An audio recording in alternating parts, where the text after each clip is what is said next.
Shalom Aleichem Beshem Hamasyah. Salam sejahtera di dalam Tuhan kita Yesus Kristus. Dan kali ini kita bertemu kembali Bapak Ibu Saudara-saudari di dalam program Heart Sayings of Jesus. Dan kita akan membahas salah satu ucapan Yesus yang sulit untuk dipahami, yaitu kasihilah musuhmu. Apa maksudnya? Kita berdoa sama-sama terlebih dahulu. Haleluya. Tuhan Yesus, biarlah kami belajar untuk mengasihi sesama kami, siapapun juga ya Tuhan. Biar kami di dalam hidup kami tidak pernah punya musuh, tapi kami mengasihi semua orang sesuai dengan apa yang Kau sampaikan. Firman bagi kami semuanya. Ajar kami. Dalam nama Tuhan Yesus kami berdoa. Haleluya. Amin. Mari kita bersama-sama membuka Alkitab kita terlebih dahulu. Di dalam Injil Matius pasal yang kelima ayat yang ke-43 mulai. Kita akan baca bersama-sama ya. Injil Matius pasal yang pasal yang kelima ayat yang ke-43. Alkitab katakan demikian saudara. Kamu telah mendengar, kasihilah sesamamu manusia, dan bencilah musuhmu. Tetapi aku berkata kepadamu, kasihilah musuhmu, dan berdoalah bagi mereka yang menganiaya kamu. Karena dengan demikianlah kamu menjadi anak-anak Bapamu yang di sorga, yang menerbitkan matahari bagi orang yang jahat dan orang yang baik, dan yang menurunkan hujan bagi orang yang benar dan orang yang tidak benar. Apabila kamu mengasihi orang yang mengasihi kamu, apakah upahmu? Bukankah memungut cukai juga berbuat demikian? Dan apabila kamu hanya memberi salam kepada saudara-saudaramu saja, apakah lebihnya daripada perbuatan orang lain? Bukankah orang yang tidak mengenal Allah pun berbuat demikian? Karena itu haruslah kamu sempurna, sama seperti Bapamu yang di sorga adalah sempurna. Saudara, ayat ini dimulai dengan sebuah statement. Kamu telah mendengar firman, tetapi aku berkata kepadamu. Ini adalah formula yang umum dipakai oleh para rabi Yahudi pada saat itu. Khususnya di abad pertama Masehi. Kamu telah mendengar, berarti ada ajaran lain yang diucapkan oleh seorang rabi sebelumnya mengenai satu pokok bahasan. Tetapi Yesus berkata, tetapi aku berkata kepadamu. Yesus memperbaharuinya. Ya, Yesus memperbaharui dan memberikan nyawa di dalam statement itu supaya apa yang disampaikan betul-betul menjadi sumber kehidupan, karena itu keluar dari mulut sang firman Allah sendiri, yaitu Yesus Kristus saudara. Di ayat ini dikatakan, kamu telah mendengar firman bukan? Kamu telah mendengar kata seorang rabi yang lain, ya. Kasihilah sesama manusia dan bencilah musuhmu. Kemungkinan itu adalah ucapan dari sekolah Rabi Shammai yang tafsirannya adalah tafsiran yang agak keras, saudara. Ya. Nah, kasih samamu tetapi benci musuhmu. Mengapa demikian? Karena bagi orang-orang Israel, bagi orang-orang Yahudi, saudara, sesama mereka adalah sesama Yahudi. Ya, sesama bangsa Yahudi, sesama orang Israel. Karena mereka pada saat itu dalam kondisi dijajah, mereka sangat benci sekali dengan penjajah mereka. Dan mereka menganggap semua orang yang non-Jews, non-Yahudi adalah musuh. Orang Samaria itu musuh, orang Roma itu musuh, apalagi kaisar dan semua prajurit Romawi, kekaisaran Romawi adalah musuh. Mereka anggap itu sebagai musuh mereka. Ini adalah sebuah pendapat umum yang dipercaya dan yang telah hidup dalam sanubari orang pada zaman itu, saudara. Bahwa sesama manusia adalah sesama kita dalam satu ras, satu suku bangsa, satu bangsa itu sesama kita. Yang lain, no. Nah, tendensi-tendensi yang sama itu masih ada sampai hari ini. Ya, di dalam siapa? Di semua orang, semua suku bangsa.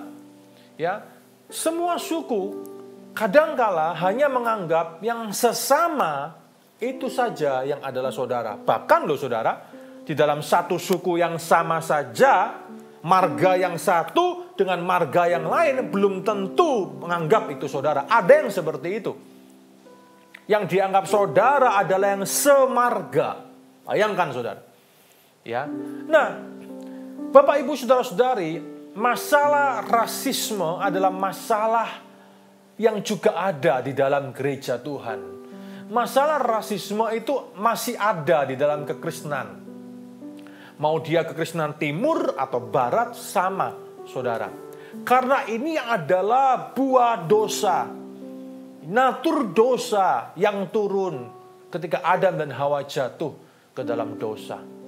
Dan dari waktu ke waktu, kita harus jujur dan kita harus mengatasi hal ini di dalam kehidupan kita, khususnya dalam bergereja. Zaman di mana kita hidup ini, kita telah melihat tragedi demi tragedi atas nama ras, bukan, saudara? Apa yang terjadi di Amerika, contohnya, dengan sebuah slogan Black Lives Matter, Asian Lives Matter, atau All Lives Matter. Kita di Indonesia juga mengalami pengalaman-pengalaman yang pahit di dalam masalah-masalah bentrokan rasial. Saudara, ini terjadi di mana-mana. Di mana-mana, tidak ada batasan. Nah, oleh karena itu kita perlu melihat kembali kepada apa yang Yesus ucapkan. Karena dia adalah Sang Firman Allah. Obatnya adalah di dalam firman, bukan di dalam filosofi-filosofi manusia dan para ahli. Saudara lihat, Yesus menyitir sebuah statement yang sangat rasis pada zaman itu. Engkau telah mendengar firman, engkau telah dengar kata-kata yang lain, bukan? Kata-kata dari rabi-rabi yang sebelumnya, bukan? Bahwa kasih sesamamu manusia, kasih sesamamu bangsa Yahudi, segula, bangsa pilihan Tuhan, bencilah musuhmu, bencilah goyim, orang kafir. Musuh itu dianggap kafir, saudara. Bukankah kata-kata ini seringkali kita dengar, didengung-dengungkan, saling mengkafirkan, ya, satu dengan yang lainnya, saudara. Saling menyesatkan satu dengan yang lainnya. Beda aliran saja dianggap sesat, ya. Beda cara liturgi beribadah aja dianggap sesat. Apalagi kemudian menyisir hal-hal yang sifatnya dogmatikal atau doktrinal. Seringkali mulut kita terlalu gampang untuk kita menyesatkan. Bilang sesat itu terlalu gampang. Mari kita belajar. Semakin lama orang itu semakin belajar, semakin bijaksana. Dia tidak akan gampang-gampang untuk mengobral perkataan. Dia akan jaga betul perkataannya. Karena dia semakin bijaksana. Padi itu semakin berisi, semakin merunduk. Kalau padi semakin berisi, semakin naik, itu bukan padi namanya, saudara. Jangan-jangan itu benalu. Oleh karena itu kita harus belajar dari apa yang Yesus katakan. Tetapi aku berkata kepadamu, kata Yesus, kasihilah musuhmu. Berdoalah bagi mereka yang menganiaya kamu. Inilah formula kesembuhan. Inilah obat paling mujarab untuk rasisme di dunia ini. Obat paling mujarab bukan dari kata-kata Presiden A, bukan dari kata-kata Presiden B, bukan dari agenda A, agenda B, dari tokoh besar A, tokoh besar B. No, saudara. Obat bagi masalah rasialisme dimanapun juga adalah firman Allah. Ucapan yang keluar dari the word of God, Sang Firman Allah itu sendiri, yaitu Yesus Kristus, saudara. Kasihilah musuhmu, kasihilah orang-orang yang berbeda denganmu, yang berbeda suku, mungkin berbeda agama, berbeda kelas sosial, strata sosial, berbeda pendidikan dan semuanya. Kasihilah. Kasihilah.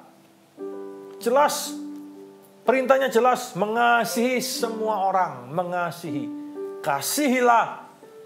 Dan berdoalah bagi mereka yang menganiaya kamu.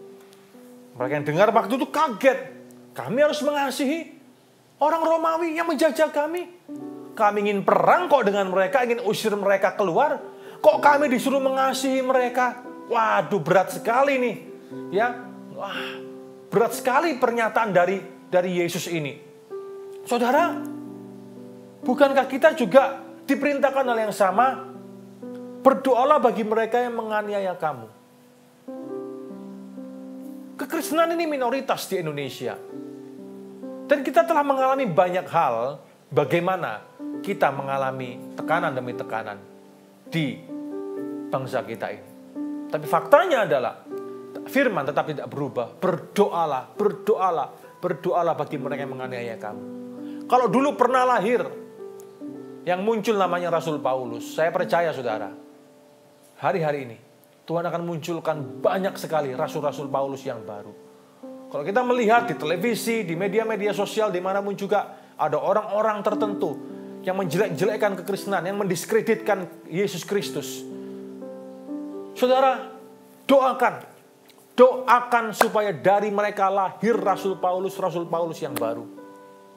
Doakan supaya rencana Allah terjadi, keselamatan boleh terjadi justru atas orang-orang itu. Jangan dikutuki, jangan didoakan mati, jangan. Saudara, Tuhan tidak akan jawab doa yang semacam itu.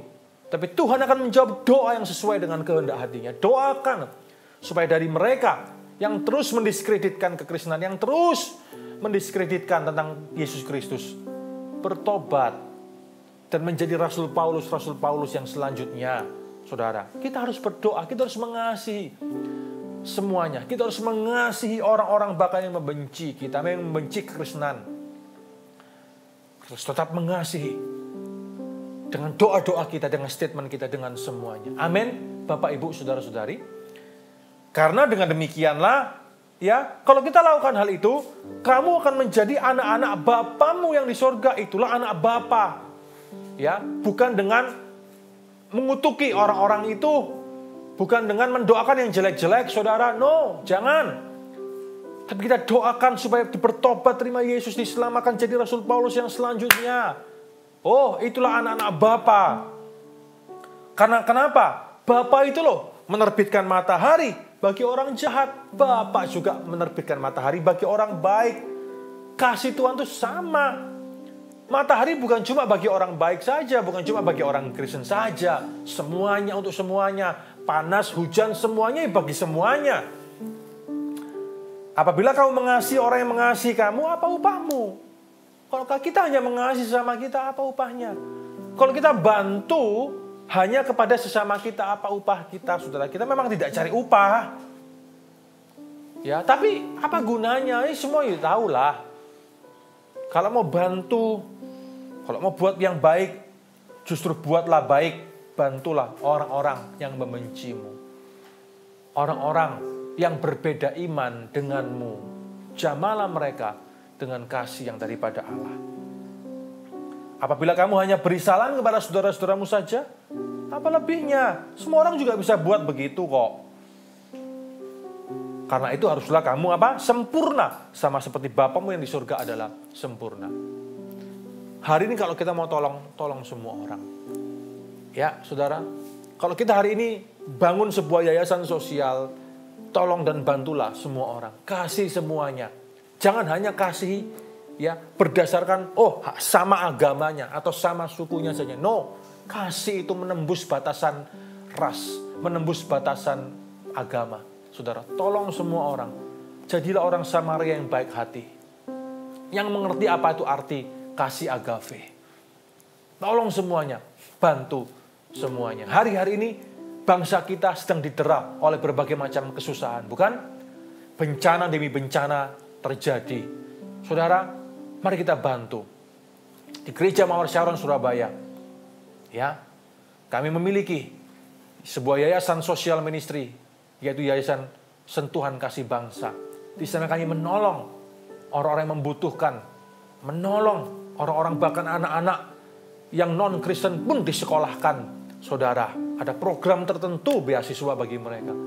Menolong di daerah-daerah yang terkena bencana. Bukan cuma daerah Kristen, tapi semuanya. Karena kita mau menjadi perpanjangan tangan kasih Allah bagi dunia ini, bagi lingkungan kita, sekitar kita, dimanapun kita hidup. Mari kita bekerja bersama-sama. Ini tidak bisa hanya dilakukan oleh satu gereja, dua gereja. Ini harus dilakukan oleh semua gereja dan semua orang Kristen. Kalau Anda mampu, hai orang-orang Kristen, anak-anak Tuhan, kalau Tuhan berkati Anda dengan limpah, buatlah yayasan-yayasan sosial kemanusiaan. Aktiflah dalam yayasan-yayasan sosial kemanusiaan, kemasyarakatan. Bantu bangsa ini, bantu pemerintah kita untuk mengentaskan kemiskinan. Bantu pemerintah kita untuk membawa Indonesia semakin maju, untuk semakin bangkit dari waktu ke waktu menjadi bangsa yang besar. Kita tidak boleh jadi orang Kristen yang egois, yang hanya menekankan ibadah saja. Karena kehidupan kita tidak melulu soal ibadah, saudara. Percuma kalau kita punya ibadah yang baik, yang megah. Tapi kalau kita tidak menyentuh kehidupan manusia yang sesungguhnya. Itulah sebetulnya esensi dari pelayanan. Menyentuh kehidupan manusia yang sesungguhnya. Mari kita bantu pemerintah kita. Mari kita bergandengan tangan bersama-sama sebagai mitra dari pemerintah kita. Untuk kita berkarya nyata, berkarya positif. Untuk bangsa kita yang tercinta. Amin Bapak Ibu Saudara. Mari kita berdoa bersama-sama. Haleluya.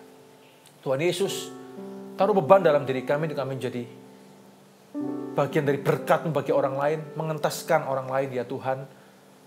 Membantu bergandengan tangan dengan pemerintah kami untuk kami membawa Indonesia maju. Untuk Indonesia semakin bangkit dari waktu ke waktu. Kami tidak mau hanya lewat kata-kata, lip service saja, tong kosong nyaring bunyinya. Kami mau bertindak nyata. Ya Tuhan, mengasihi sesama kami, mengasihi semuanya tanpa melihat suku, agama, ras atau apapun juga ya Tuhan. Karena kami tahu perintah-Mu adalah supaya kami saling mengasihi satu dengan yang lainnya. Terima kasih di dalam terang-Mu, di dalam terang Kristus, kami mau belajar untuk mengasihi dan bertindak nyata di dalam kasih itu. Terima kasih ya Tuhan, kami bersyukur kepadamu. Di dalam nama Tuhan kami Yesus Kristus kami berdoa. Haleluya. Amin. Anda belajar sesuatu saat ini saudara? Lakukan apa yang kita pelajari bersama-sama. Shalom Aleichem Beshem Hamashiach. Tuhan Yesus memberkati kita semuanya. God bless you.